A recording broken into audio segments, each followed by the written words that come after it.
So checking out the YouTube chat, a lot of people, then I'm going to get to some great audio from Scott Bessent, some video as well. But the YouTube chat says this. It is true that we are really divided. That is true.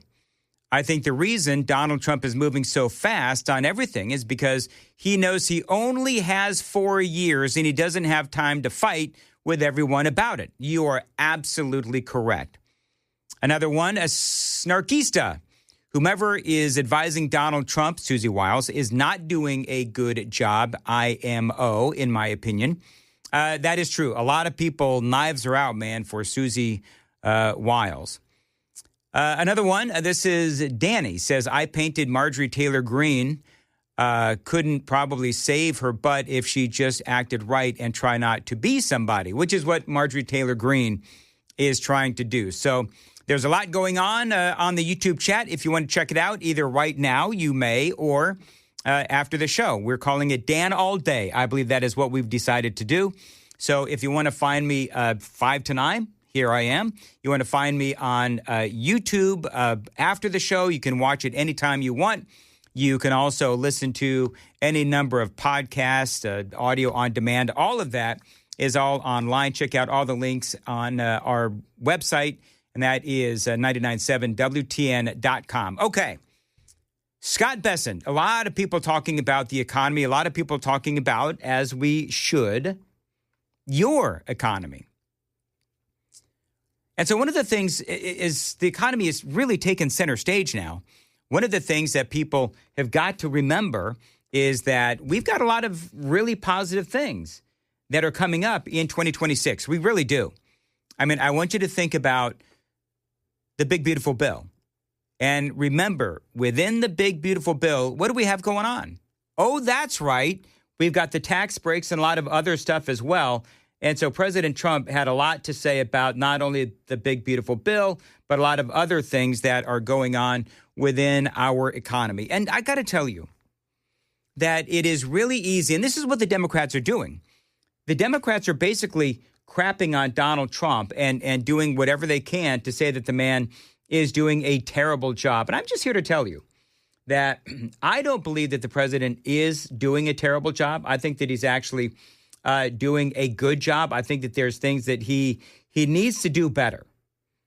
There's a lot of things that the president does need to do better. And I think that he is working on that. In the previous hour, we were talking about how when you compare Donald Trump and 2.0 first year to the first year of Joe Biden, you've got President Trump that is doing far, far better than President Biden did. So I think there's a lot going on. I want to play this piece of audio from Scott Bessent really quickly. And you people watching on Super Talk TV are seeing me queue up this video of Scott Bessent, and he's talking to Maria Bartiromo, and he's talking about good things that are coming within the economy.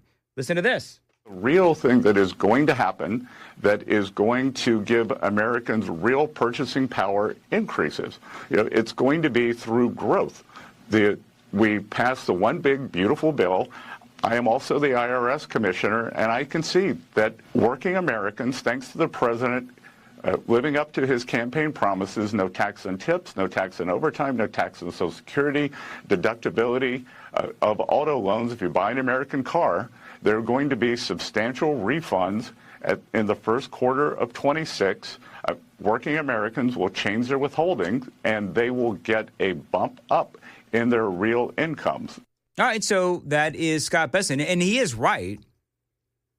And that's why he is saying we could see massive growth in the first 2 quarters of 2026.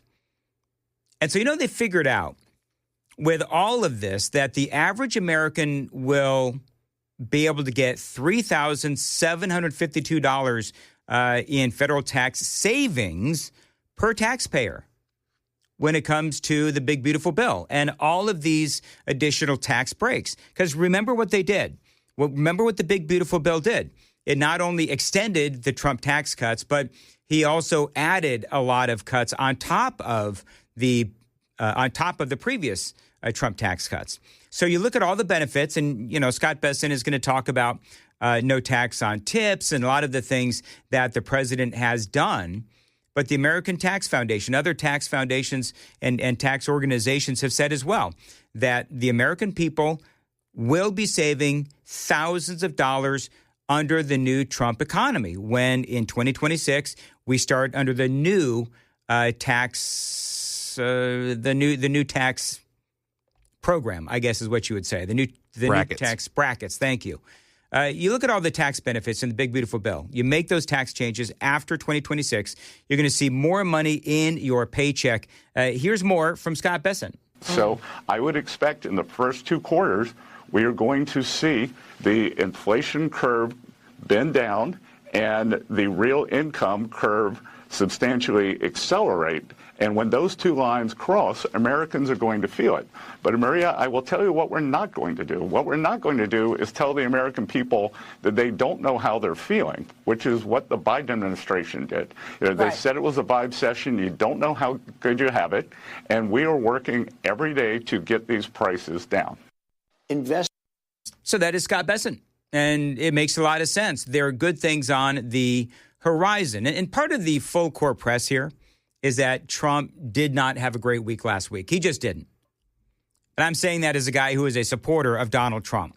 But, I mean, you saw this huge divide between America First and Donald Trump's MAGA movement. And so, and I've been talking about this off and on this morning about how you have now the MAGA movement has now splintered into 2 different groups.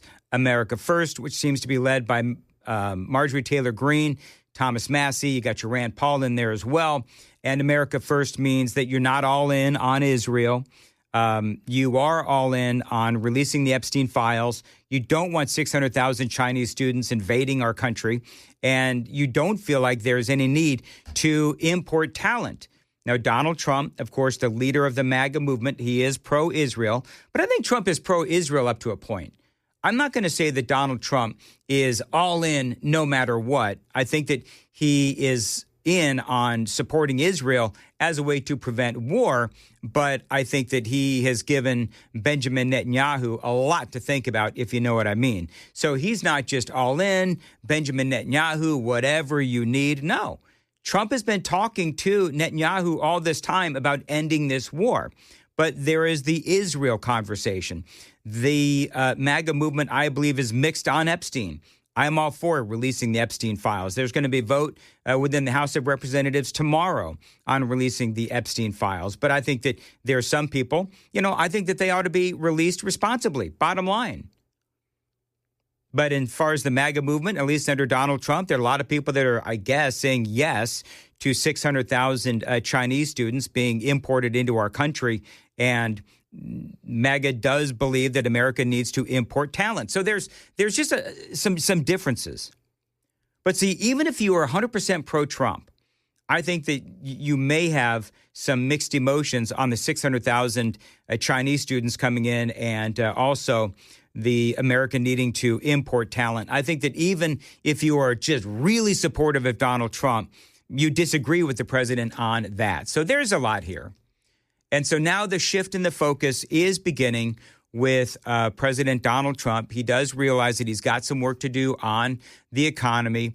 He is calling for the release of the Epstein files. He wants to forget about the distractions of Marjorie Taylor Greene. He wants to forget about all of the palace intrigue that is going on right now, and instead win the hearts and minds of Americans through their wallets.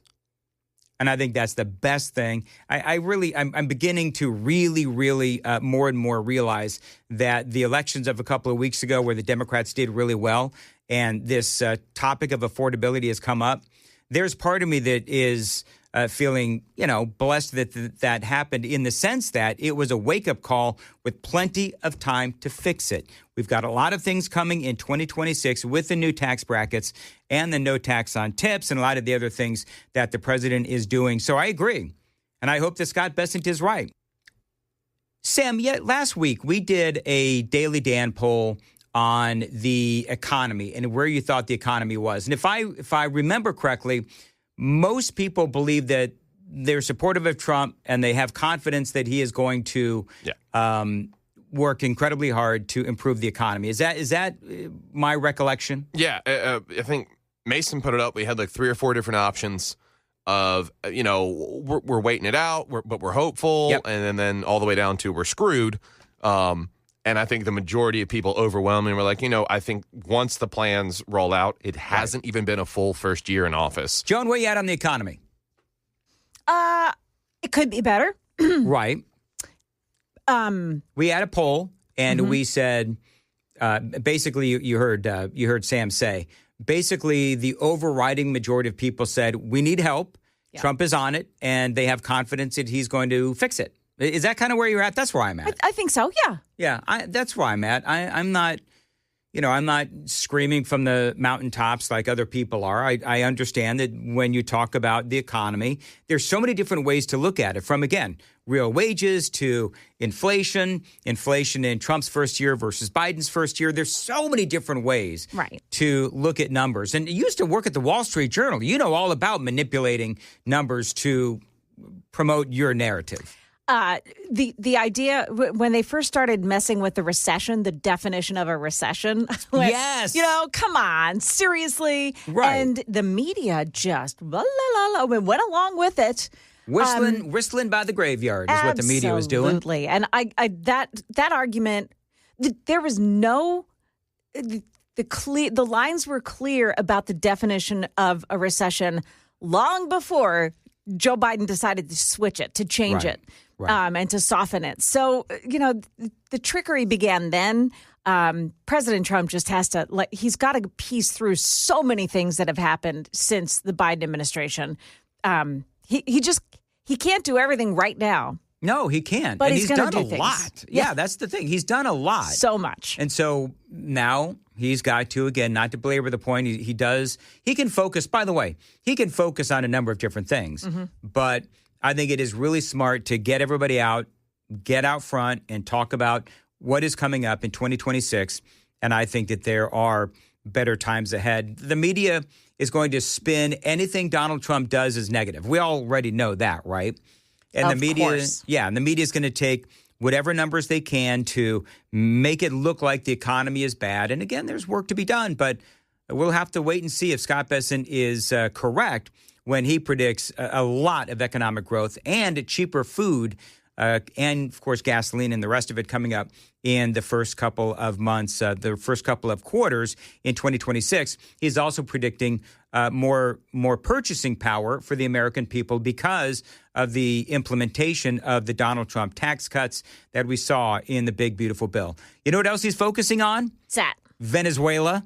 Ooh, in a big way, too. He sure is. Yeah. Have we taken them out yet? Is that big old, big warship, the Gerald R. Ford? Did you hear Nicolas Maduro singing this weekend? No. Oh, you didn't hear this? What did he sing? He sang the John Lennon song, Imagine. He did because not. he wants peace in the world. Yes. Oh, my God. Okay, so I have Nicolas to find Maduro. it. Okay, hold on. Let's. Here you go. Ready? I have it. Okay, go ahead. So this is actually it's a part of a longer an ABC News reporter, Nicole D'Antonio. This is her report, and it contains that audio. The State Department has announced it's designating another cartel as a foreign terrorist organization, even accusing Maduro of leading it himself. The administration releasing video of its 21st airstrike on alleged drug smuggling boats. It's coming. President Trump has threatened to go further and strike on Venezuelan soil. Oh, Lord. But Maduro over the weekend calling Wow. for peace, singing the John Lennon song, Imagine. You know, it's so funny because really? knowing what we... Hey, Sam, can you see if you can find the extended dance remix version of Maduro singing? But it's awfully... You know, you're talking about a guy who has imported the worst of the worst into America. Mm-hmm. You're also talking about a guy who is said to be the leader of this drug cartel in Venezuela. It's like it's called, to do the translation. It's Cartel of the Sun is what they call it. Oh, that's nice. Yeah, and that is the cartel that they are focusing on. They have called that cartel now I guess, foreign terrorist organization. So, which I believe is smart. And Maduro, as he is singing Imagine by John Lennon, this is the guy that is streaming drugs into our country, right? So, and this is the guy that allowed because it really, and we talked about this before, invading of our country and destabilizing our country through letting in all of these foreigners. And a lot of these folks utilized Venezuela sort of as a triage, if you will, and letting all of these Iranians, North Koreans, all of these terrorists into our country, destabilizing our country with Russia, Iran, North Korea, and all of that immigration or migration, illegal and otherwise. When you're talking about Joe Biden, he allowed all of these people in so that they could call them legal migrants. But in reality, they were essentially migraines. Essentially they were illegal. Well, and the irony of him singing that song when his opposition is the one who won the Nobel Peace Prize, and Maria Corina Machado. Yep, so that's right. Who came out in support of Donald Trump? Exactly. She thanked him, saying that it would not be possible for her to win that award if it weren't for Donald Trump. He's doing exactly what Hamas and you could even say ISIS have done to the leftists. He's kowtowing with singing John Lennon. Yeah, but can she sing? That's what we want to know. I would much rather listen to her talk or sing anything. The opposition leader Yeah. in Venezuela? Mm-hmm. Yeah. Who's, I think, last we heard was in hiding. We weren't sure if she was going to be able to get the award. Yeah, she was. She was in hiding. She was also throwing Donald Trump a lot of praise. I think she said Donald Trump was the one that actually should be the winner of the Nobel Peace Prize. Yeah, the receiving of the Nobel Peace Prize. So I think what I'm going to do, Joan. Yeah. A couple of things. Mm-hmm. I think that what I'm going to start doing is I'm going to start doing landmarks in my weather when I actually remember to do them. Oh, good for you. So. So like the clock tower? Yeah, so it's 43 degrees in Mount Juliet at Stumpy the Clock Tower. Yes, right? I like it. We could do in Nashville, what can we do in the naked? Well, of course, Michael Delgiorno used to always talk about the naked statues, There you right? go. Mm-hmm. So we could do the naked statues. Did you notice that someone... And that is 50, what do you say it is right now? 41? 41 at the naked statues, 43 at Stumpy the Clock Tower in Mount Juliet. Which no one calls it the Buddy Killen Circle, which is what it is. No, nobody calls it. Did you notice that someone took the sign out for it? No, I did not notice that. Yeah, someone ran up on the curb apparently last week and took the sign out. Oh, really? Well, it's probably a drunkard. Somebody also planted fake flowers around the edge of the entire monument. Oh, really? Yes. Okay. Why? I don't know. That is a little weird. That's fine. And so then we need new. I need a landmark in Murfreesboro. Like what is in Murfreesboro that I could use as a landmark? The square. No, it's got to be something stupid. Okay, yeah. Like I've got the naked statues. I've got Stumpy the Clock Tower. What is stupid in Murfreesboro that I could actually use as a and Ken Weaver lives in Murfreesboro. Maybe he could tell me what is a stupid landmark that we could have fun with in Mount Juliet. There you go. By the way, there seems to be a recurring theme on Nashville's Morning News this morning. Joan? Yeah. Tobago versus Tobago? Yeah. Is that what we're playing this morning? Is Tobago versus Tobago? It's Tobago, yeah, sorry. So you have been mispronouncing I have. Tobago. I thought it was Tobago, yeah. What is it? Is it's Tobago. Is it a country somewhere? Yes. Where? Trinidad and Tobago. Caribbean. Oh. Yeah. Dominican Caribbean area. So you've been shanking it all morning long? Well, that was only the second time I did it. Yes, thank you. Thank you for bringing that to my attention. Oh, I'm sorry. Every time I make a mistake, which is literally every day, you people celebrate it like it's some sort of a big deal. I thought she was saying Trinidad and Trivago, as in like the travel site. And I'm like, are there deals going on down there? What's happening? Oh, so you know what? Sam decided to interrupt me while I was doing the news to make sure that I knew I was pronouncing wrong. Yeah, and then I'm in the middle of a commercial and you played it over the radio. I know. Which was Isn't that awesome. Great. And then he blamed me. He goes, what did you say? And I was like, I didn't say nothing. All right, so everybody is telling me that what I could use in Murfreesboro for Trash Mountain, the landfill, is called Trash Mountain. Yeah, is there a that's landfill cool. in Murfreesboro? There is. I remember that. Yeah. There's a landfill in Murfreesboro. I mean, I like Murfreesboro. I do. It's just the drive there is horrendous, as everybody knows. The drive to and fro. Yes. You think Chris will be on time today? Hopefully he will. I think there's a chance because they cleaned up that accident. Apparently, it's also affectionately known, Grok was able to pull this, as Mount Trashmore. Mount Trashmore. Because there's always more trash going into it? I guess. Right. Well, anyway, so yeah, Will, do me a favor. Would you just what are people saying? A great landmark in Murfreesboro. I do really like Trash Mountain. I like Trash Mountain. By the way, speaking of trash, Venezuela. Let's talk about that real quick. The president needs a video here. The president over the weekend did confirm that the Venezuelan president Maduro wants to talk. Update on Venezuela, Mr. President. On Venezuela, update. No update on Venezuela. With the designation of that cartel associated with Maduro, does that mean that the U.S. government can target Maduro's assets or infrastructure inside Venezuela? It allows us to do that, but we haven't said we're going to do that. And we may be having some discussions with Maduro, and we'll see how that turns out. They would like to talk. All right, so that is President Trump saying, yeah, you know what? Of course Maduro wants to talk. Trump has destroyed 21. Is that the latest count, Joan? 21 suspected drug vessels? Yes, that is the count. Mm-hmm.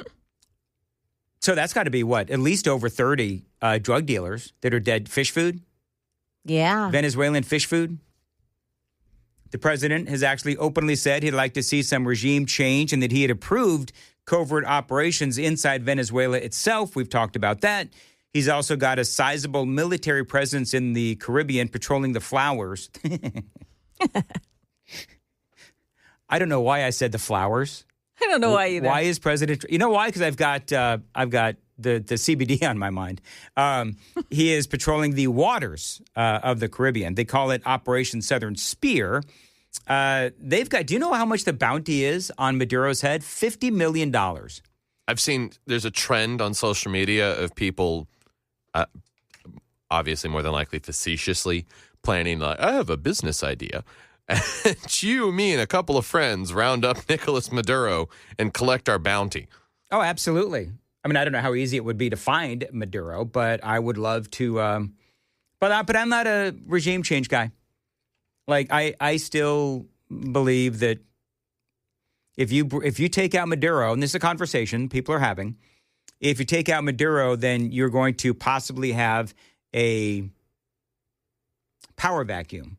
And power vacuums are never good. So the whole Venezuela issue, one example of peace through strength. Show Venezuela how strong you are, and they're going to behave. We've got, help me out, Sam, what is the Gerald R. Ford? It's a massive ship. It's a battleship. Pretty sure it's an aircraft carrier. It's an aircraft carrier, right? They have all the planes on them. And I think this is Trump basically. Somebody called it peacocking. I'm pretty sure it's not peacocking, but it's a nuclear-powered super carrier. If we're going to get specific. The president is basically saying, all right, you know what, Maduro? FAFO. Mess around and find out. So you have Venezuela importing, everybody knows, all of this cocaine. They've also got the fact that they export a lot of oil into China and Russia. That is also part of the conversation. You're going to have a lot of people screaming, no blood for oil, whatever. I do believe that it is about two things. Weakening our enemy or enemies, which is not a problem for me. And so if Venezuela, and they export a lot of oil into China and Russia. And so we make Venezuela a little less stable. Not that it's stable right now, but that will directly impact the stability of China. And that's what Donald Trump is wanting to do. And yes, also, they import a lot of cocaine into our country. And as I said before, remember that Maduro has exported into our country a whole lot of bad guys from other countries as well, including Iran, China, Afghanistan, trying to destabilize America through migration. A lot of that came through Venezuela. Now, another development over the weekend was that President Trump has now designated through the Secretary of State, Marco Rubio, this drug cartel called the Cartel of the Suns as a foreign terrorist organization. Now, this is apparently a cartel run by none other than Nicolas Maduro. Now, I love the idea of explosives. I do. If you want to take out the drug cartels, by all means, take out the drug cartels. I don't care. The question is, will sanctions, because part of this whole thing is sanctions, will sanctions actually really work? We'll see if it does here. Probably won't. But one thing that does always seem to be true with President Trump is that he is always trying to personify, and it makes a lot of sense, he is always trying to personify peace through strength. And so that is why we have all of this military that is floating around the Caribbean right now. And I think that's a great thing to do. Tell him who's boss. President Trump was asked about all of that. And again, this was over the weekend. We like to keep Congress involved. I mean, we're stopping drug dealers and drugs from coming into our country. And I actually told Marco and some of the people, our Secretary of State is doing a great job, by the way. I said, go to Congress and let them know we're not letting drugs come through Mexico. We're not letting them come through Venezuela. I would love to see the Democrats in Congress start protesting that we are trying to stop drug dealers from coming into our country. I would love to see that. Now, I understand. And what President Trump is talking about, anytime a president takes some semblance of military action, you have the other side of the party and some within your own party screaming about how they were supposed to notify Congress. You don't have to notify Congress every time you utilize the military. Of course, you are going to have the people on the left scream about, oh, Donald Trump is being an authoritarian. No, he's not. He's trying to protect the American people. And let Congress know about it. We don't have to get their approval, but I think letting them know is good. The only thing I don't want them to do is leak information that's very important and confidential and may put our military at risk, or whoever is doing, CIA, military, etc. But I did say, I said, go and see Congress, see the representatives that we're supposed to be seeing, and be open about it. If they say, we don't want you to stop drugs from coming into the country, I don't think that would be good. No, it wouldn't be good. I mean, it'd be good for our side. So the designation, basically calling this Cartel of the Sun, basically what it means, calling them a foreign terrorist organization or an FTO, it means that they're going to have a harder time making money because of the sanctions involved. They also don't have the flexibility, the mobility that they once did. But there's all kinds of ways around it. That's why I think that you need to use bombs. Do you know what? There's not. You can't get around bombs. Like you can use, you can use either foreign currency or crypto, these kinds of things to skirt sanctions. But you can't get around bombs, and you can't get around snipers. And then if that's what we need to do, then that's what we need to do. 75 military aircraft is what that Gerald R. Ford is able to hold. So we've got the Gerald R. Ford out there patrolling the Caribbean. We've got all kinds of other, military aircraft and these kinds of things patrolling the Caribbean. It also uses electromagnetic takeoff technology as opposed to the classic, if you remember from some war movies, that slingshot that they use. Yeah, the slingshot. You see that. Well, it's got updated technology, all sorts of stuff, and it can hold up over 75 aircraft, depending on what they stack it with. It's not the ship you want to mess with, man. No. Well, that's, again, not to belabor the point, peace through strength. The big question is, though, will this actually stop Maduro and force him to resign? And should he resign? Again, I'm not that much into regime change at all, because I know that there are some bad hombres that are behind the scenes just itching for a fight. And so if we end up one way or another, Maduro ends up being taken out, okay, well then who is going to fill that power vacuum? And as we know from history, sometimes really bad things happen. And if you think Venezuela is not stable now, you wait until Maduro's gone and you've got all of these different factions that are fighting for power. That's the big worry. So what's next for Venezuela? Who knows? But you think it's bad now? Wait till you see what happens if there isn't somebody who is, you talk about Maduro is an authoritarian. Okay, well, sometimes you need the authoritarian in place to keep all of the bad guys at bay, right? I mean, we know that. So we'll have to see what the president ultimately decides to do with Venezuela. He is Donald Trump, weighing his options as far as Maduro goes. I'm not a big fan of sanctions because I frankly, look, how many years have we been sanctioning Vladimir Putin, right? And it doesn't do any good. So it's just silly. If you want to take out Maduro, take him out. I mean, Maduro, I'm telling you what, Maduro is this in part of your newscast, Joan? Are they acknowledging that Maduro is crapping Twinkies? No. Is that because was that part of anytime, ABC's official? No, but I think anytime you hear him singing a John Lennon song, oh yeah, for the public, I think it's pretty clear that he's sort of lost it. That is crapping Twinkies-esque. But exactly when you start singing to Donald Trump.